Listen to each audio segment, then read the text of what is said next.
morning, everybody. This is the Mrs. Wolfie from our Half Acre Homestead. And this is Gracie Wolfie. Say hi, Gracie. Say hi. She's almost petered out. It is 5:41 a.m., the 26th of April. And yeah, don't look at my hair. Hey, what are you doing in my shirt? I'm sorry if I haven't answered a lot of comments and emails and stuff. Things are getting really busy, and it's not going to end until like New Year's. So, excuse me. You can't have my tea. You can't have my tea. No. It's very nice kisses, though. Anyway, I'm on puppy training duty, and my shift goes from 5 a.m. to about, oh, big yawn, I know, to about 7 p.m. when Papa comes home, has his shower and his dinner, and he does the chores. Well, he actually does the chores, has his dinner, and has a shower, and then he crawls on the couch, and then Gracie plays with him like a chew toy. Don't you, darling? She's brilliant, folks. She's absolutely brilliant. I've never seen a smarter puppy. She can fetch, although she's still, deciding whether or not to give the fetch toy back to Mummy. Yes. For inside, she has her little stuffed pug. Are you tired? You just ate, didn't you? Oh, that's very nice. And she has a little stuffed pug that she sleeps with. And she slept with us the first night, and then last night she slept in a little crate right beside the bed, so that she knows that, if we go out somewhere or something, I want her to be used to sleeping in the crate, but not going to the bathroom in it. I think that sends mixed messages. I am not a dog expert. I'm not Cesar Millan, folks. Okay? But I do understand animal speak. I'm a bit of a Mrs. Doolittle, I think, sometimes. Anyway, you want to lay on, Mummy? Anyway, so for outside, I have an old sock, one of Papa's socks, and I stuff it with hay, and she plays fetch with that. To me, it's really important that they have something almost as big as her. What are you doing? Almost as big as her, but light enough that she can feel really triumphant when she carries it back to Mummy, and she's really good at it. There's that, and the diatomaceous earth is working really well. We had another poop with a worm in it yesterday, but she only had a couple of little accidents, and they were on Daddy's watch. What do you want with my mouth? They were on Daddy's watch. Because, I set up a really strict routine when I'm training a puppy. Now, remember, folks, not all my dogs have been perfectly trained or even really well trained. Because a lot of our dogs have been rescue dogs. And like Minnie, who was in a cage for 3 years kind of thing, lived, first 3 years in a cage. There's some things that are just never going to get fixed. Because the behavior was way too set. But when you start with a puppy, puppies are like a brand new day, fresh with no mistakes in them. You know what I mean? And, she's having a little snooze on Mummy. See? Oh, you're not supposed to be snoozing just yet. So I'm going to put her down on the floor to go play. Go play. Go say goodbye to Daddy. Oh my God, and to see Howie with this puppy is too precious for words. Although he learned the hard way. Howie? Will you take her out again? Okay, all right. He has to leave. I wasn't sure if he had enough time to take her out for a pee before he went. Just make sure the bedroom and bathroom doors are shut, eh? Anyway, so puppies are for me like any other baby, and routine is paramount, right? So every time she wakes up, she goes for a pee. Yesterday, I did some editing on my Little House in the Prairie books when I was reading them, and she slept in the crate behind me. And all I do is I have a blanket in it, and I drape it with a blanket, leaving the front panel open so she can see me. And she's content. She goes in and snuggles up with her little dog, chews on her bone, has a nap. She's great. So that's it so far. She's learning to sit. She's learning to fetch. She knows what no means. She knows what stop means. And she definitely knows what good girl means.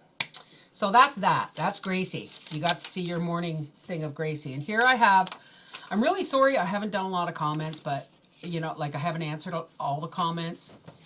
Your daddy, baby. Oh. We'll see you later. Are you giving me her? Here we go. Have a good day, sweetheart. Don't forget your lunch.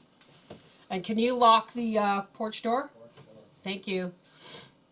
And so anyway, I've got her back, obviously. So anyway, I wrote down some stuff that needed to be covered in our tea break chat. So C. Arwood, I think it's Arwood, forgive me if I've got it wrong. She's never had a goat. She's never had goat's milk. Does it taste the same? Well, good question. It depends. If you buy it in the store, like when we were visiting Arizona, what was the name of the store, dear? Sprouts? Sprouts. And we went in and I got, you know, a carton of goat's milk because I can't drink cow's milk. I shouldn't even eat regular cheese, but it doesn't seem to bother me as the cow's milk does. And it had a goaty taste to it. And there's a reason that happens, okay? If the milk isn't rapid chilled fast enough, it can taste goaty. If the male goat is anywhere in the same vicinity as those females, it can taste goaty. What's the other thing? Oh, if you're still getting colostrum in the milk, it can taste goaty. Okay, so, but my goat's milk, I know that from experience because, you know, we've experienced all those things that make the milk taste goaty. So what I do is when I'm milking, obviously, I separate the female from the male and I do my milking and I always wash the udder and then milk and then bring it in and I triple strain it through 3 coffee filters. And then I put it in a bottle and I put it in a bucket immediately in the sink with ice packs around it. And that rapid chills it. Putting it in the fridge does not chill it fast enough. It needs liquid to liquid chilling, not liquid to air chilling. And it's beautiful milk. Oh, it is so good. It's the one milk I can drink a glass of cold on an empty stomach and not get sick. So are you giving me kisses? Oh, so that's a good thing. And yes, it's delicious. I love goat's milk. It does, nothing compares, especially like if you drink raw cow's milk, that would compare. Okay, so it depends on where you get it, and how you handle it if it's fresh and raw. Okay, I hope that helps. I want to talk about, there's so much going on. We are so busy this year. We're going to be busier than one-legged men in an ass-kicking contest. I mean, the plans we have for the homestead this summer are, you know, now that the addition's been built, we really want to clean things up.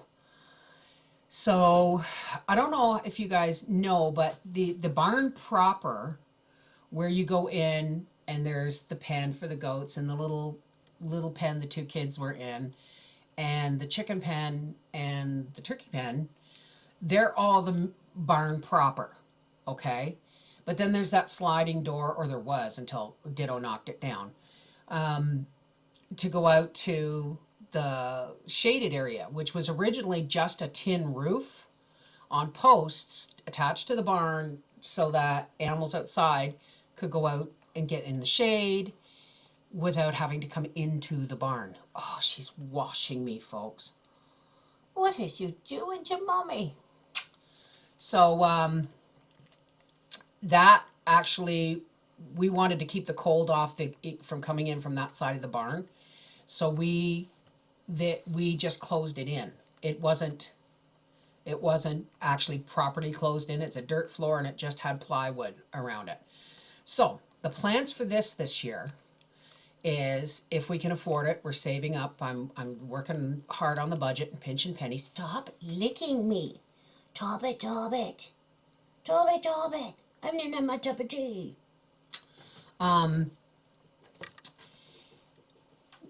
What we want to do is what I want to have done, which means what I want Howie to do, but he wants it too, is we're going to take those old slapped up plywood walls off the outside lean-to, because that was just supposedly temporary. And we're going to rent a digger, like Daddy did when he did the post holes for the addition, or the foundation posts for the addition. And we're going to dig out that section of the lean-to, because, like, we'll knock the walls down and that, because she's distracting me terribly. But how could you not be distracted by such a lover? Yes. Over the years, as animals have lived in that section of the dirt floor part of the barn, it has built up like 2 feet of straw and hay and animal waste. So we're renting a digger, and Papa's gonna dig it out, tear off the walls, and we're gonna gut the barn. As we speak, I'll show you. As we speak, the turkeys are in an outdoor pen, and they're giving us... We got 5 eggs out of 4 hens yesterday. Has anybody ever had that happen? And no, one wasn't hidden, because we got 4 eggs out of 4 hens the day before. So somebody was like, hit the jackpot yesterday. But they're outside, and the laying hens are going to go into the old turkey laying pen, and it's going to get, the entire inside of the barn proper is going to be gutted, right down to the walls and rafters. And then hopefully we're going to put concrete floors in, and not just concrete floors. I think what we're going to do is we're just going to, when we dig it down before we pour the concrete, we're going to lay like a drain to the back, so that when we scrape the barn floor, and we can hose it off and have the water go down the drain and out to the little thing beyond the apple trees and stuff. So there's that. And then we're going to make that outdoor lean-to thing into a proper section of the barn, so that we can actually have bigger stalls. Because I now have, as you know, now have 3 females. Yes, I have 4. I have Periwinkle. I'm not discounting her, but I'm not counting on her being with us past butchering this season. She's still drinking her own milk, and she's, all I can say is, folks, it's my own fault for buying full-grown goats that were raised by somebody else. They're like puppies, in the sense that if you get them young and you teach them the routine you want them to have, and you handle them the way you want, if you want them to be, petting friendly and all those things, you get them young and you raise them yourself. And that's, I tried to take a shortcut with Periwinkle and it didn't work. So there we go. So that's plans for Periwinkle. My plans for the goats, I'm looking at a piece of paper I wrote down, is Ditto and his harem, Mocha, Sugar, and Spice. And hopefully they will, I always wanted 2 females and a male, but I didn't want to split Sugar and Spice up. That's why I bought them both. Stop chewing on me. Don't make me pinch your tongue. Okay? So if I breed my goats, or maybe I can stagger the breeding, 2 one year, 1 the next, so that I'm always have a freshened goat for milk. But the idea is to breed breed all 3 goats, and any males will band unless somebody really has to buy one. But any males we will ban, and they will be going in the freezer when they're of sufficient size, and females will probably be sold. For the simple reason is I can get $100 for a weaned female goat kid here of dairy origins. Doesn't even have to be a purebred. And so, and I won't need, I'll have 3 goats milking. I won't need to raise any more females. So I will continue to like sell the females, and we will put males in the freezer. And then when, oh, big yawn. And when the time comes that my females, when the time comes that they're getting old, then I will keep a couple of girl kids from there, for one from each. And then the cycle will continue. So that's the plan. I will be swimming in goat milk, provided, now I'm not counting gallons of milk or chickens before they're hatched. That's a big no-no in the homestead life. Don't count on anything until it's in the bank. Oh no, ooh, I hate that word. Until it's in the freezer. You don't count on anything, okay? Big mistake. So, and when we went to buy the goats Sunday morning, we went out for breakfast first.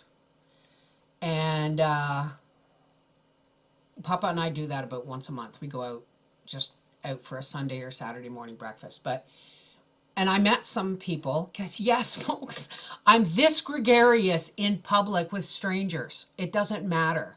There was a couple of young men sitting at a table near us, and the one fellow was talking about, oh, I can't tell the difference between organic and not organic. And I was wondering what brought up the conversation. He said it all tastes the same. And how he looked at me and said, Bev, they're total strangers. We're in a public place, not your place.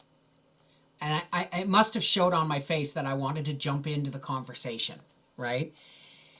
And I don't know what, they were talking about bacon. That was what it was. And they said, oh, well, you know, blah, blah, blah. And I said, oh, no, I disagree. You know, home raised and home cured is the best.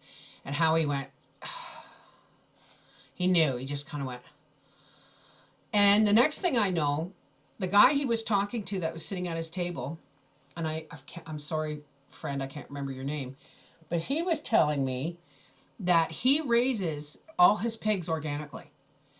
And I was really happy. And he grows his own oats. So where we get our oats is over 2 hours away, right? Because we can buy them in bulk at 14 cents a pound. No teeth. No teeth. You'll get the thumb. Not you, her. And he grows his own oats organically. And then he orders in a 1,000-pound bag of organic feed corn. And then he grinds his own pig chop. And really interesting, because we were giving our pigs oats, and he said you can't give them whole oats because, you know, 2/3 of it comes out the other end whole, because it's so small. They don't really grind all that much unless it's big and they have to grind it. If it's small, they just pretty much just wolf it down. So he grinds his feed corn and organic feed corn and oats, and then makes his pig chop out of that. And I asked him, I said, look, I gave him my number. I said, if ever you want to, I would be more than willing to split the cost on, or pay a portion of the cost plus for organic feed. I said, you know, I know you only raise it because you raise your 20, 30 pigs or whatever it is, but I can't find organic feed. So if you want a customer, I'm here. So that's a good connection. What's going on with hatching? I have my first batch of turkey eggs in the incubator. I have my first batch of turkey eggs in the incubator, and I'm going to, I'm not counting on these hatching all that well. They were the first eggs. One's a double yoker, I'm sure. And I'm not supposed to put those in the incubator, but I did anyway. You never know. But I just I'm checking out on fertility, pretty much, is what this first batch is, because they were covered in mud. I had to wash some of them, and I don't like to wash eggs before I hatch them. But we are getting lots of turkey eggs now, and so I'm loading up another incubator on Friday. But this incubator will have been running a week on Thursday.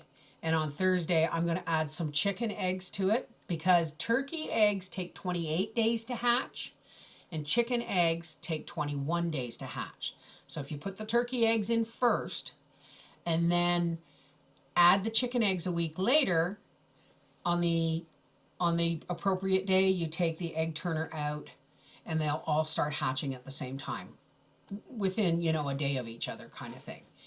So this is going to be a test to see if my rooster's doing his job.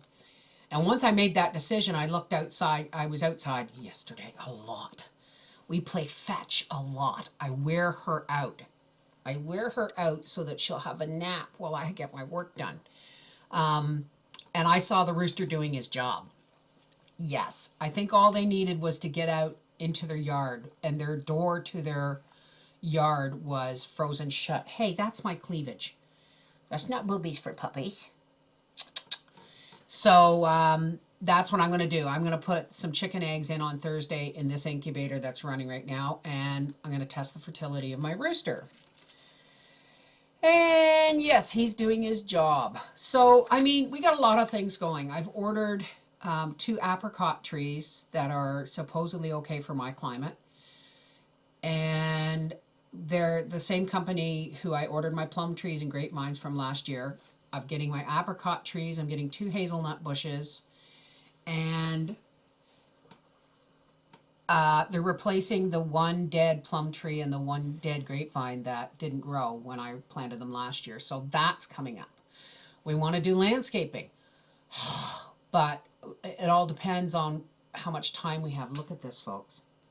How precious is that? We want to make sure we've got a garden to till. Daddy's got to fix the greenhouse for my medicinal stuff. Gardens have to be cleaned up. Trees have to be removed. Daddy's talking about building an outdoor kitchen actually out by the well there, where we have our fire pit.